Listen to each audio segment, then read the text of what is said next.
Okay, hold on. We're in West Texas with Steve Jones of Backcountry Hunts, and guess what? We've got Brian from Ruger joining us. It's his first big game hunt. You're going to want to hear how this one goes down.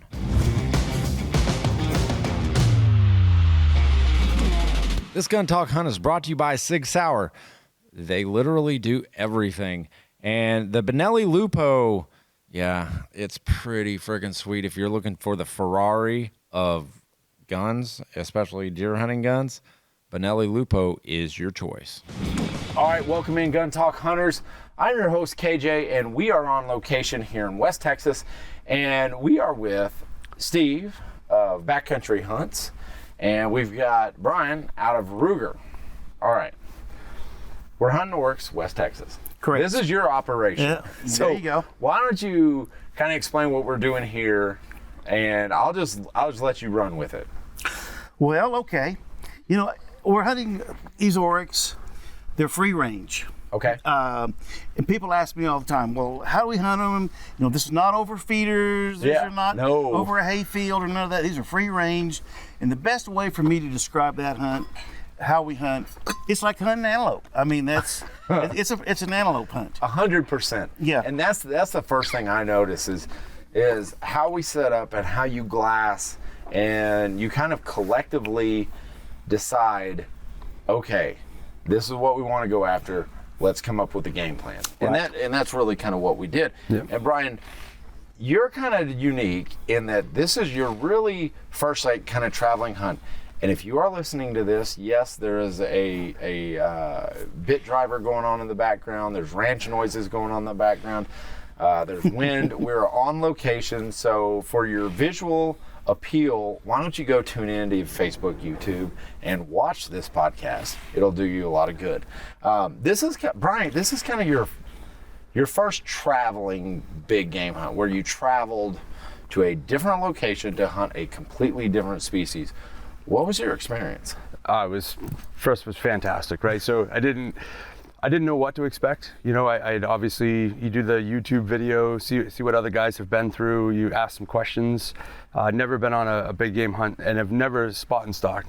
Right. So, you know, so you're mostly stand hunting. Northeast, yep. Okay. Stand hunting, you blind, kind of more of ambush type style hunting. Gotcha. Yeah, we hunt a lot of swamps, and you're looking for runways and things like that. Yeah. But you call them runways? That's what we call them. Like not travel corridors or trails? Yeah, trails, runways. They're runways, but they're few and far between back there. Yeah. Runway doesn't mean you can see them very often. That's funny because like I think of a runway, I'm like, oh, all right, that's a big clear lane. Like, that's what I'm thinking about. Yeah, no, definitely not that for us. Really? Yeah. So the spot and stalk was super interesting. It was fun. One thing, I'm colorblind, so the hunting a white, whiter animal, that was fantastic for me. Sure. So I could spot him. I'm not saying I could get close to him, but I certainly could spot him. You did get close to him. Yeah, we did. Steve, kind of explain like kind of the terrain out here and a little bit of the history behind the oryx, because this isn't a native species. No. But give a little background.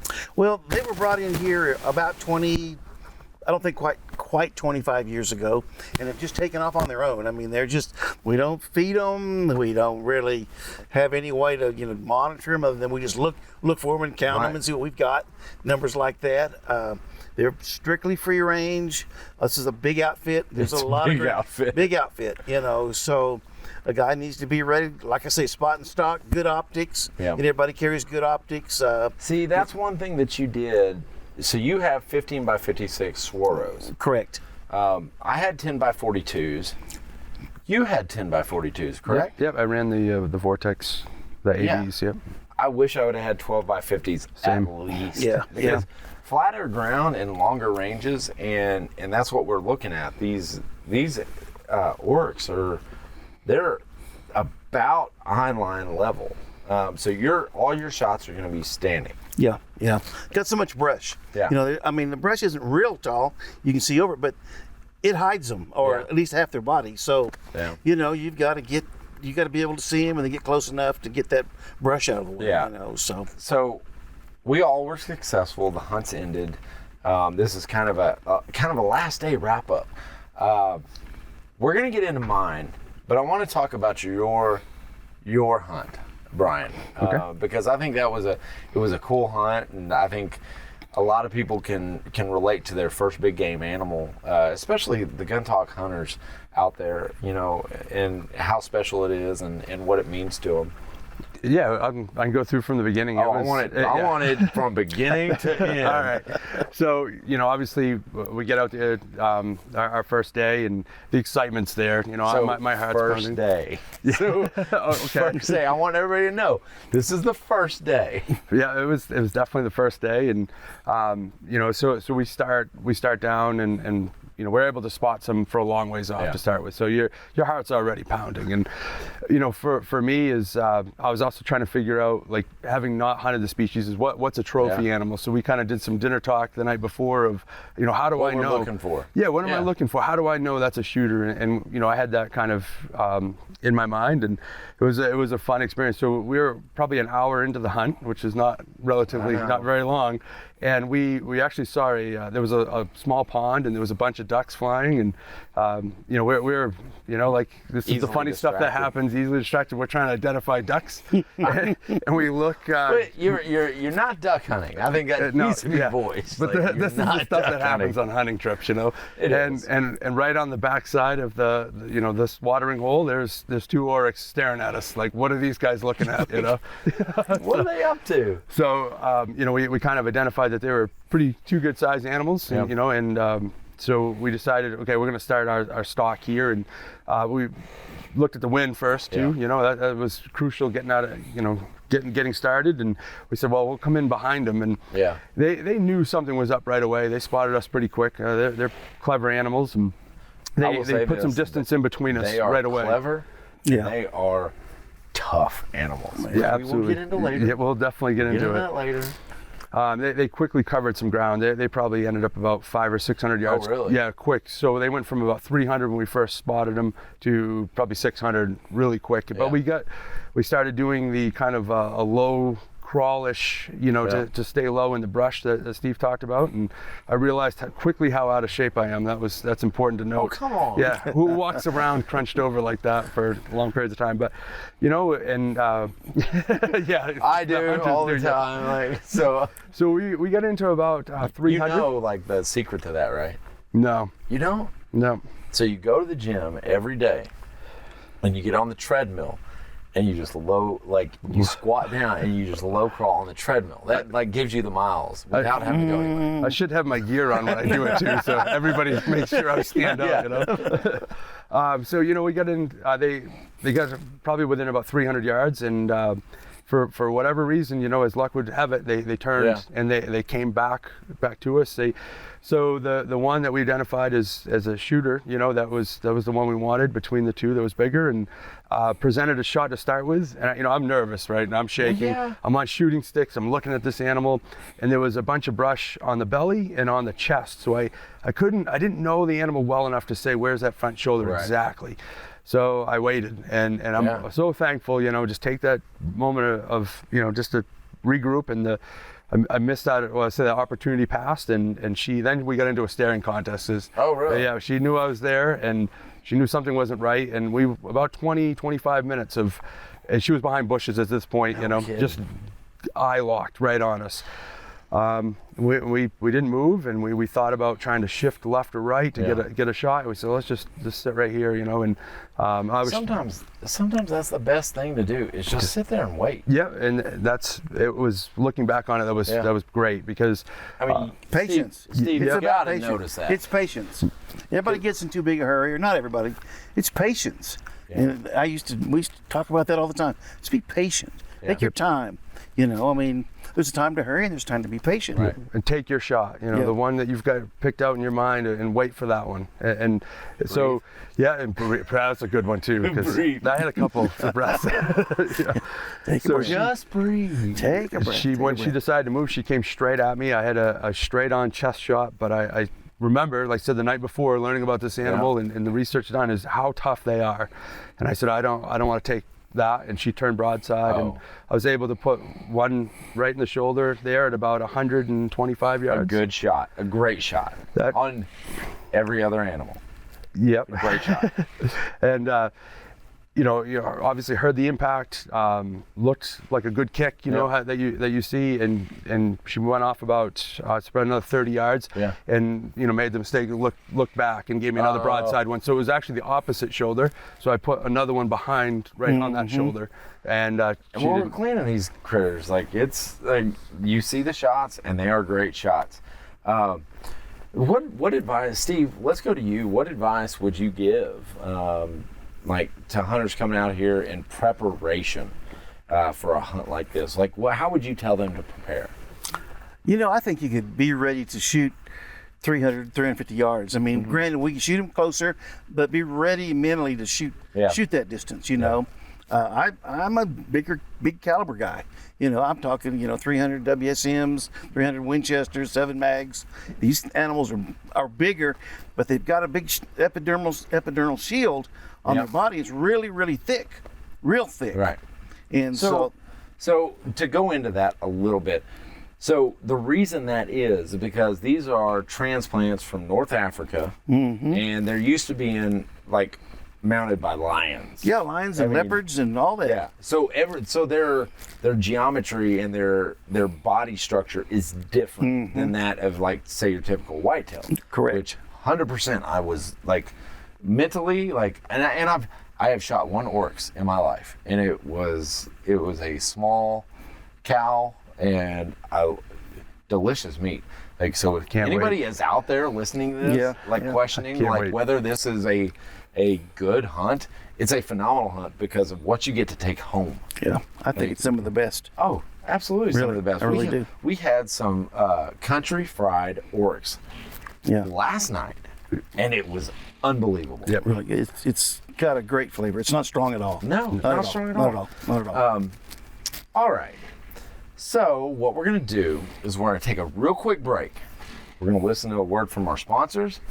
We're going to jump back in to my hunt and the excitement shared by everyone. Everyone got involved. So, all right, hang on real quick. We'll be right back. All right, the Benelli Lupo. Now, I'm going to give you a little tip when you head out on the range, and this is brought to you by, Benelli Lupo, and let's talk about the ammo that you use in your Benelli Lupo. One size does not fit all. So when you head to the store, what I want you to do is I want you to pick up a few different types of ammo. Choose a lightweight version, a medium version, pick up a polymer tip if you want. But what I do is I'll pick up a bunch of different ammos. And the reason why I'm doing that is because that gun's going to like something. And once you find it, do not stray. Don't go, well, I'll go for the new stuff. You only feed that one. It's like an appetite. Like it's like a diet, okay? You're sitting there and you're going, man, I'd sure like to eat that pie over there. You're stuck with the salad because that's good for you. It's the exact same thing with ammo. Your Benelli Lupo will find its salad, okay? So feed it one ammo, the ammo that it likes, and then move on from there. Thank you, Benelli Lupo. All right, welcome back, Gun Talk Hunters. I'm your host, KJ, and we are here with Steve and Brian. Steve of Backcountry Hunts and Brian of Ruger. I think it needs to be noted that we are 100% shooting the Ruger SAUER, which is your arena. Yes, sir. All right? So I mean, great round. It's so what does SAUER stand for? small frame auto-loading rifle. All right, which means lightweight, and it's an AR-10. I mean, it's a lightweight backcountry, like dedicated. This hunt situation is 100% what this rifle was intended for. Yes, sir.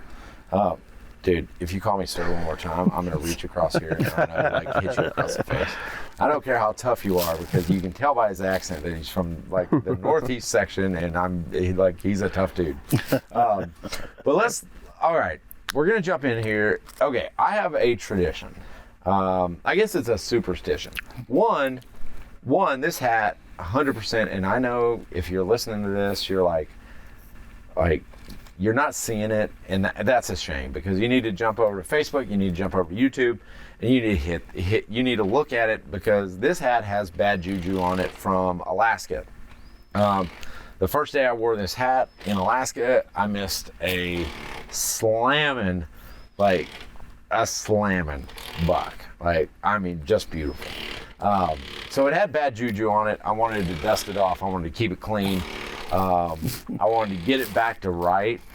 So I feel like I did that on this hunt with the help of Graham Rockwell of Ruger. And we're going to talk about him in a little bit. But I have a very big superstition of every hunt I go on, every single hunt. And I know you guys are going to, Steve, you're going to probably say this is the weirdest like superstition I've ever heard. And that's fine. Go ahead and jump in whenever you want and like tell me some weird superstitions. But before every hunt, I go and I buy a bag, and I don't know why. Don't ask me why. I buy a bag of, they have to be peanut butter M&Ms. They have to be a bag of peanut butter M&Ms. And so I carry them with me on my hunt. If I am successful, they get eaten. Like, I eat them and I share them with the camp. But if I am not successful, they go in the trash.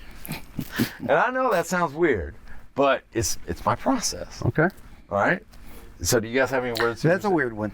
That's a weird one? Yeah, that's weird. So I do have my bag of M&Ms here, and so I'm going to crack them open because we're done with the hunt. We're completely done with the hunt. I don't know if you guys like peanut butter M&Ms. I do. Thank All right, you do. I have an allergy. No, I'm just Here kidding. You have a peanut allergy? There you go. All right, some for you, some for me. So okay, I'm going to jump into this hunt. First, I'm going to take a bite of peanut butter M&Ms and follow it with a beer. So okay, my hunt. I swore, like, I like to be patient. I don't like to jump on the first critter I see. I'm notorious for that. And I know, Steve, you see this a lot. You see guys come in and they're like, oh, I know how to shoot. I've been preparing for this all the time. I shoot a lot. You shoot PRS. You shoot a lot of long range stuff. I've just taken a course. I just got back from Alaska. I spent some time sighting in these guns, spending some time behind the SFAR. Holy crap. I don't care how many times you hunt. There are going to be nerves. If you love this game and if you love like the chase, this is 100% a hunt for you. Yeah. Because like I was jacked up. I was jacked up watching Ryan shoot his. I was jacked up last night when Graham and I were chasing them across the countryside, and he had a shot, and then all of a sudden I had a shot, got too dark. You're going to be jacked up. I can't imagine what that was like for you. Yeah, so I'm PRS. I would say I'm still a novice at it. You know, I like to shoot our product, get face to face with customers, and you're shooting the RPR, aren't you? Yes, sir. You told me. I told you already that come on. I've shot the 6.5 RPR, and I switched this year to a 6mm. You did. You know, maybe playing the game a little bit more. You know, with that part of it. That's good. You know, but so yeah, heart's pounding. You don't practice enough with your heart rate up. You know, that was clear. That's something I learned right away. I'm like, this is a different animal. I did, you know, you learn about wobble zone and things like that of your position, how to build a little bit better stable position. I shifted on the sticks probably 2 or 3 times in that 20-minute wait of like I got a little wider stance. I leaned into it a little bit more. I kept working and got that wobble zone down. But there's no fixing the adrenaline. It was pumping. So. No, huh? So okay. So we see some oryx that we were chasing last night, this morning, and which is typical. You spot them, you come up with a plan, you be patient, you figure out what they're doing, and you just make a plan and you go after them. And it is a lot like antelope. Steve, I think you hit the nail on the head there. I've chased a lot of antelope. Not as much as you, because you offer antelope hunts, you offer elk hunts, you offer, you know, Barbary sheep hunts, and I mean, you do it all. We stay busy. We do stay busy. Well, you're busy all year round. But there are a lot of eyes looking at you. Yeah. When you go after a big group, there are a lot of eyes watching you. So we kind of did the military hunt where it was left, right, left, right, left, right. I mean, we were bouncing from I call them shinnery bushes. What type of bushes are these? What type of terrain, Steve, are we looking at? You're looking at a lot of greasewood, mesquites. Yeah, got a lot of mesquite, and then different Tessahia. Okay. And that's got a lot of stickers on it. You got choyas, you got lots of yuccas, of course, Okay. And lucky when you're lucky sometimes you get a few yuccas and a few things, get some cover. Get some height on you. You do. Yeah, and we were kind of bouncing between those yuccas. And Brian was sitting back there watching the entire thing from the high rise. And we got on him, and I was like, hey, that's a really good one. And I was like, that's the one we want to take. And Dave, our guide, phenomenal guide. He knew his stuff. Man, I couldn't have done this without him. He sat there and he looked at it and he was like, yes. So he's like, take it. And he was like, whenever you're ready. And he was very good about like, whenever you're ready. And I think that's one thing that, Steve, I have not met all your guides. I know 2 of them, and they're phenomenal guides. But I think that's one of the things. There was not a lot of pressure there to hurry the shot. And too often, Patience. Guys, yes. Patience. It's patience. And that's it. Yeah. And not to jump in there, but Please do. Yeah, like, this is what a podcast is. Like, you guys just fire in whenever you're ready. When that oryx is broadside to me, and I couldn't identify right where that front shoulder was, there was no pressure. Dave wasn't saying, awesome. Take it. Yeah. He let me feel comfortable, and that wasn't the time for me. So and that was great, and there was no disappointment or that was our chance or anything like that. And that's important. It adds to the whole experience, right? The disappointment for me was completely on my side, because look, at Gun Talk, we are 100% transparent. What happens on camera happens. What happens we are 100% honest. Like, if I miss a shot, I'm going to tell you. It's just the honesty of the hunt, because dude, if I nailed every shot, you should be calling me out as a liar. Yeah, we all hunt, we know the things happen. Things you don't prepare for. And I will tell you this much, I yanked the hell out of that first shot because I was so jacked up, because we had covered like 700 yards and they were moving away and then they were moving the other way, and I knew you were watching it, Brian. And then, like, I've got guys back at camp. Ryan had already busted like a 39.5-inch like hammer, and then you hit just an absolute giant too. And so you get in your mind a little bit, but man, I yanked that first shot. It always makes me nervous when the hunter comes into camp and they're kind of boisterous and showing off or whatever you want to say, and they say the bad words, I never miss. Oh yeah. I immediately grab my ass. It's like, oh my gosh, it's gonna be a miss. Oh, this is that guy. Yeah. It was like, oh no, I never miss. And well, the first thing is he either a big fat liar, or he never shoots. Yeah, right. That's the case. I'm telling you. And the first shot, I knew I missed. 100% knew I missed. And I was like, okay, that's okay. And God bless Steve, or God bless Dave, because my guide, because he was like, okay, he was on it, he saw it, and he was like, all right, that was definitely a miss. And he goes, this one, right? And I go, yes, sir, it's that one. And he goes, okay, take the shot. And I shot again, and dummy me, I had left my rangefinder back with you. It was sitting next to me. You probably looked over and go, oh, there's his rangefinder. I said range, and I was ranging you at the time because I was like, with my rangefinder? No, I did try it. No offense, but I did try it. I actually like it because it's lightweight and right. Yeah, it was good. The last time I had you was 775 from me, but I could see the oryx, and that was a different experience for sure to see that play out. Oh my gosh. I mean, it's just, you get to see a different view of it, but you had more of an audible experience than I did from afar, because we were all hunted suppressed, and I could hear the miss. Zing!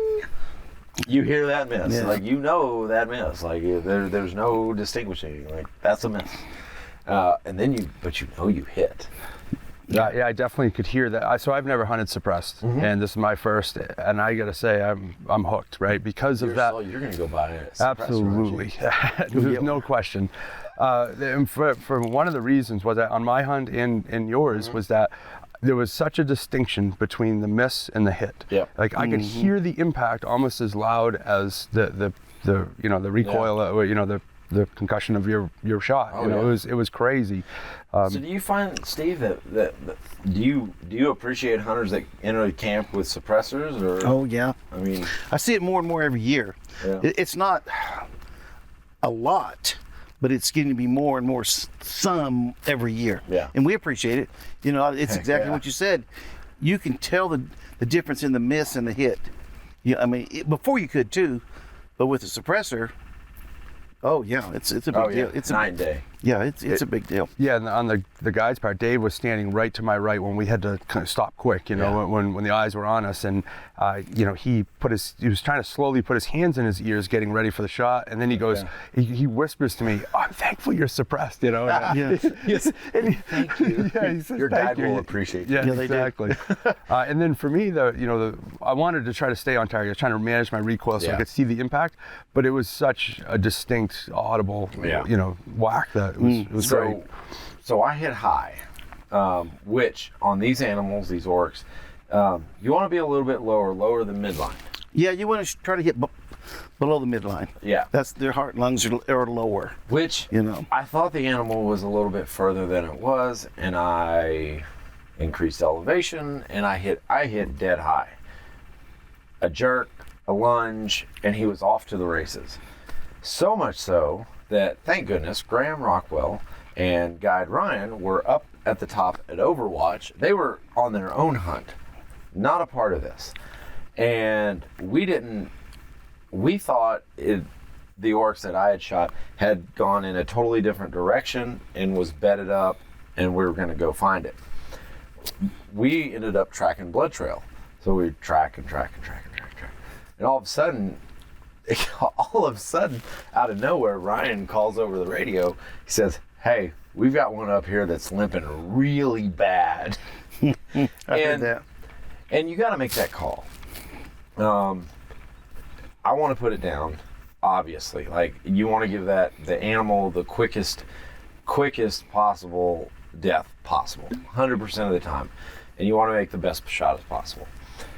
But he goes, "Do you want me to put it down?" And I couldn't say yes fast enough, because that animal shouldn't suffer. Yeah, it was clear that was your that was which was it. great. Yeah, it was, And I will say this: it took a lot of restraint, because a giant walked in right after that at 50 yards, and I was like, "No, I'm not going to do it." Oh, my sights were covered. That oryx was dead. I mean, it's always the way, isn't it? Though it is. It's always good. It's always the way. But we got over there. He had shot it, and it was laid up with the entire group that it was with. I mean, we're talking like 40 sets of eyes. Like, and that's tough. That's really tough. Yeah, you can't. You deal with that with Audad, don't you? We do that, but it's even harder here because it's flat, and you can't. And when you're hunting Audad, you can a lot of times get elevation on them. Yep. Maybe cross canyon, But here you're pretty flat. You got the brush. You got lots of eyes. It's tough. Yeah. It can be real tough. And then sort them out. Oh yeah, sort them all because out. they're moving, they're intertwining with each other, and it's like a game of pickup sticks. Like, Yeah. you don't know which one you're going to grab. Like, come on. Yeah. But so got on it, and man, and I felt bad, because I want very quick deaths. But we got it handled, and then Graham goes out there, busts another one, and I'm going to end it a couple different ways. We made a bet. You were in on it. I heard it. Yes. Graham was on it, and Ryan was on it. So, we're going to post this on our Instagram page, so if you're on Gun Talk, you're going to see it. The guy with the shortest, like, horns shot, mine was a bull. It doesn't matter. Longest length, those guys get a free pass. The guy with the shortest length has to jump into the horse trough. I'm nervous now because I don't know the results of this test. I know the results. I'm not very happy about it. That water's cold. You're going to be okay. Oh, thank goodness. Bring my swimming shorts. Yeah, I didn't bring any shorts. Okay. So I'm gonna go take a dip in the horse trough. Okay. Mine was right over 30 inches. I was close. But not close enough for like ice cold water over there. So thankful. So thankful. But no, Steve of Backcountry Hunts, where can we go and learn more about your hunts and what you offer? Well, I have a website, of course, like everybody does. Email, I'm under backcountryhunts.com. That's my website. Yeah. I have an email, stevejones@backcountryhunts.com. You can contact me there, and then I'll get back with you, and we'll visit and get some literature out to you. I have literature and all that. And you go to the shows, you go to the Harrisburg show. Right. And you go to, every once in a while you go to SHOT Show. I do. I attend SHOT every year. Yeah. Harrisburg every year, or for the last 15. And of course, we were shooting the Ruger SFAR. If you want to find out more, Ruger.com. Ruger.com. Go check it out, guys. As always, I'm gonna go jump in a horse trough because I tend to shoot the smallest thing in camp. But no, as always, keep those muzzles pointed in a safe direction and always be on the hunt, guys. Totally separate from this. If you are listening to this, leave us a review, go give us a follow, share the podcast, go look at all of our other platforms because you won't be disappointed because we offer a wide variety of content, all gun related. That is all from Gun Talk Media.